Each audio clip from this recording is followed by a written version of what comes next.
علمه البيان الشمس والقمر بحسبان والنجم والشجر يسجدان والسماء رفعها ووضع الميزان ألا تطغوا في الميزان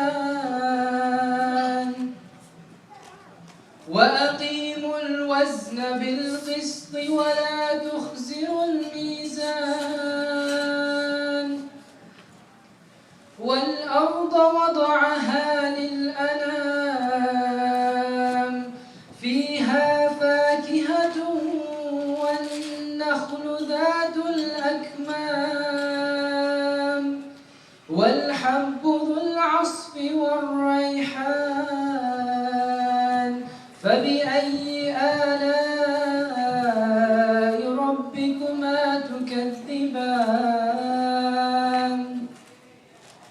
خلق الإنسان من صلصال كالفخار وخلق الجان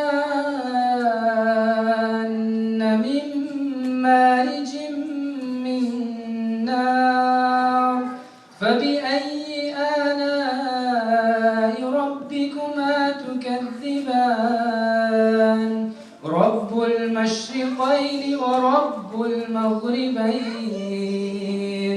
فبأي آلاء ربكما تكذبان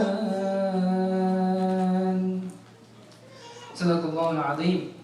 So these verses, they were recited from Surah Rahman, and in this surah, there's a very, very important lesson that Allah subhanahu wa ta'ala, He depicts this lesson by repeating one verse multiple times. He says, فَبِأَيِّ آلَاءِ رَبِّكُمَا تُكَذِّبَانِ. He says, which one of the favors of your Lord will you deny? And this surah later on, it talks about all the favors and all the blessings that Allah subhanahu wa ta'ala has given us. And you know, like if you think about it, there's so many things that Allah has given us. Like sometimes we aren't even thankful for it. And if we try to count every single blessing that He has given us, we'd probably run out of fingers and we probably couldn't count every single blessing. So the reason why I recited these verses is because, you know, for parents, I think for parents, the biggest blessing that Allah subhanahu wa ta'ala has given them, you know, is children.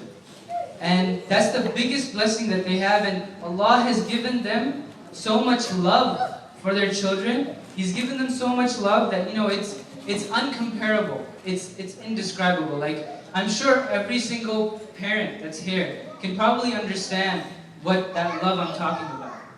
You know, my coworker, she's a senior manager, and she has 2 kids. She has one daughter and one son.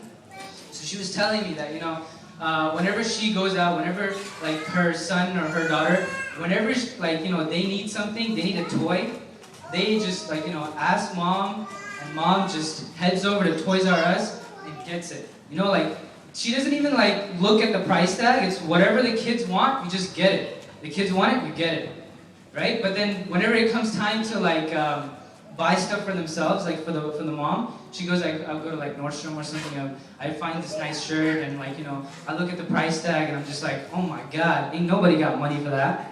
So like, you know, it's just like you have this love for your kids, and you buy whatever, you don't look at the price tag, you just buy it for them. So, you know, in Islam, whenever a child is born, it's a huge celebration. You know, you have this gathering, it's a huge celebration. There are certain things, there are certain sunnahs of the Prophet ﷺ what he used to do whenever a child was born.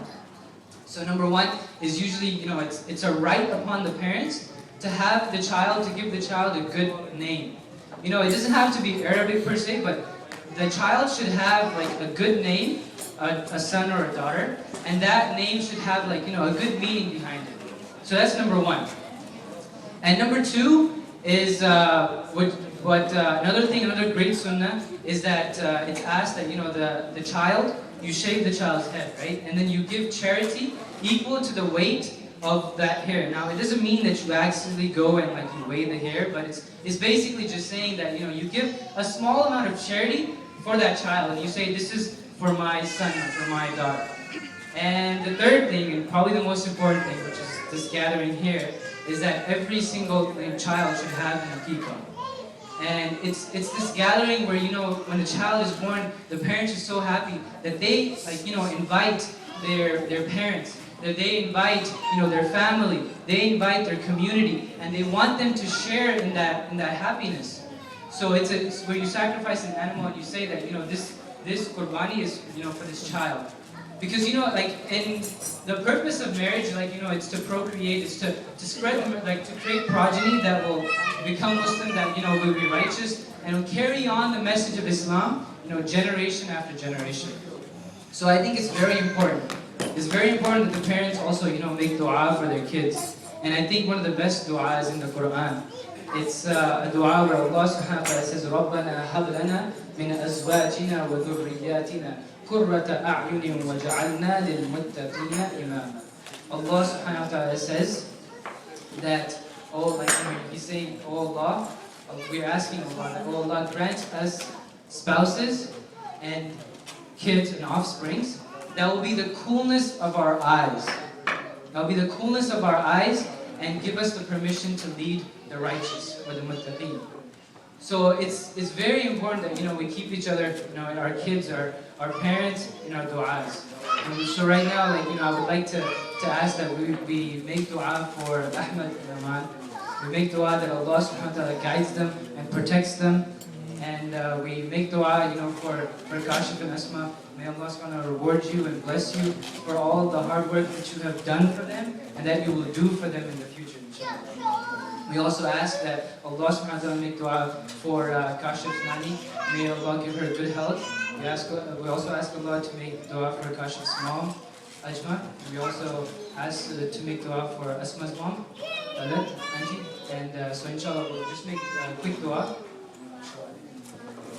ربنا آتنا في الدنيا حسنة وفي الآخرة حسنة وقنا عذاب النار ربنا لا تزغ قلوبنا بعد إذ هديتنا وهب لنا من لدنك رحمة إنك أنت الوهاب ربنا إنك جامع الناس ليوم لا ريب فيه إن الله لا يخلف الميعاد ربنا لا تؤاخذنا إن نسينا أو أخطأنا ربنا ولا تحمل علينا إصرا كما حملته على الذين من قبلنا ربنا ولا تحملنا ما لا طاقة لنا به واعف عنا واغفر لنا وارحمنا أنت مولانا فانصرنا على القوم الكافرين اللهم اجعل من الذين آمنوا وعملوا الصالحات وتواصوا بالحق وتواصوا بالصبر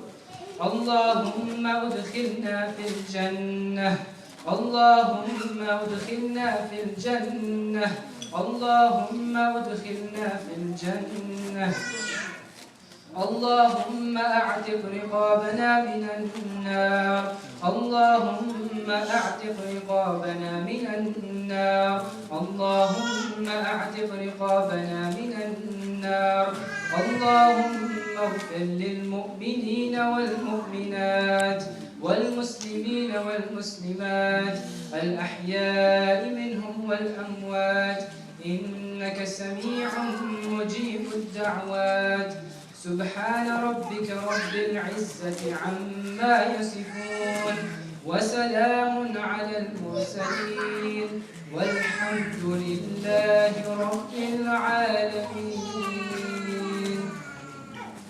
جزاكم الله خير. السلام عليكم.